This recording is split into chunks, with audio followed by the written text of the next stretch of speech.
striking feature of the European sports model is that it is a loose description of practices that we typically find in European sport. It doesn't have a legal definition. So it reflects things like open leagues, merit-based qualification, things we find in European sports that we don't find, so obviously in North American sport. But the European Union's treatment of sport does not involve legislating for a European model of sport. It's much more marginal than that. European law applies to sport by checking the compatibility of particular practices with European Union free movement and competition law. Now, the significance of Advocate General Rantos's opinion in the European Super League case is that it wants to endorse a much more concrete version of the European sports model.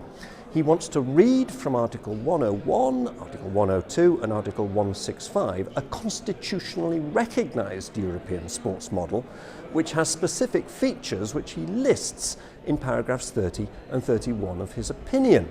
And they're very much the features which currently represent practices in European sport. But he wants to lift those practices from a simple description to a constitutionally recognised set of mandatory requirements.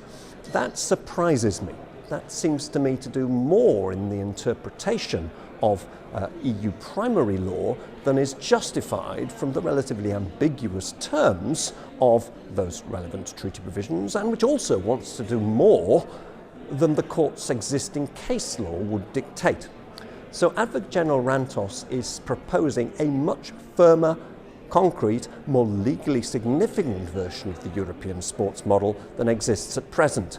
And I have my doubts whether the court will consider it quite appropriate to take such a bold line in the interpretation of the European sports model, a line which, if one follows Advocate General Rantos, almost involves converting the interpretation of primary EU law into a legislative task, because paragraphs 30 and 31 of that opinion are very much written in a quasi-legislative style.